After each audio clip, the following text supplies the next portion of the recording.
The break in the case had come more than 125 miles south in Johnson County. Now, the investigation headed back north, back up that same Georgia corridor, back to Jackson County. But this time, investigators, they weren't looking for suspects. They already had them. A Jackson County grand jury returned indictments charging 5 men with the murder of Solicitor General Floyd Hoard, A.C. Cliff Park, George Worley, Douglas Pinion, John Blackman, and Lloyd Seay. 5 men were indicted, but they would not all stand trial together. A.C. Cliff Park would face the jury in a separate trial. The state's theory was clear. According to prosecutors, this wasn't a random act of violence. They argued Floyd Hoard became a target after cracking down on illegal moonshine operations and automobile theft in Jackson County.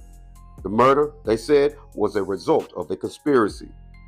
Then the jury heard from one of the men who admitted help carrying it out, John Blackwell. According to Blackwell testimony, Lloyd Seay first asked him if he had the nerve to kill somebody. Later, that question changed. Seay asked him if he had the nerve to blow somebody up. Blackwell testified that Seay and George Worley drove to Anderson, South Carolina, where they purchased dynamite and blasting caps. He told jurors Seay demonstrated exactly how to wire the explosive in the automobile's ignition system. Then, on the night before Floyd Hoard was killed, Blackwell testified he crawled beneath Hoard's Ford Galaxy and attached the bomb. Hours later, when Floyd Hoard turned the ignition, the bomb exploded.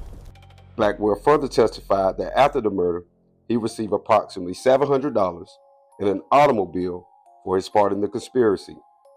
Then came Lloyd Seay. Seay's testimony reached even further. According to Seay, Douglas Pinion first approached him with an opportunity to make what he described as easy money. Pinion repeatedly referred to the man behind the murder simply as the old man. After Floyd Hoard was killed, Seay testified that Pinion arrived carrying $5,500 in cash.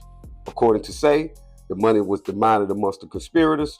George Worley received $2,000, Seay received $2,000, Blackwell received $1,500.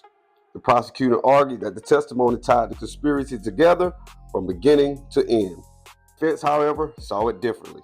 Defense attorneys reminded the jury that Blackwell and Seay admitted participating in the crime.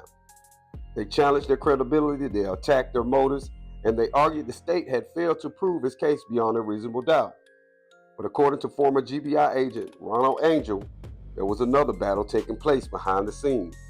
Years later, Angel recalled prosecutors become increasingly frustrated. Every time they prepared for trial, every time they reviewed investigative notes, the defense somehow appeared to know what was coming. Angel later explained why he believed that was happening. According to his accounts, 2 men arrived in Johnson County driving a brand new Cadillac with California license plates. They introduced themselves as representatives from Hollywood. Their story? They wanted to make a motion picture about the Floyd Hoard murder, and Sheriff Ronald Attaway would be the hero. According to Angel, the sheriff believed them.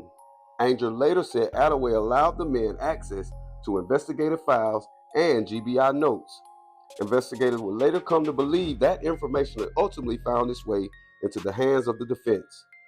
Whether it changed the outcome of the trial remains a matter of debate, but according to Ronnie Angel, it became one of the most remarkable stories ever told about the Floyd Hoard investigation. Weeks of testimony had finally come to an end, the evidence had been presented, the arguments had been made, and now the jury would decide.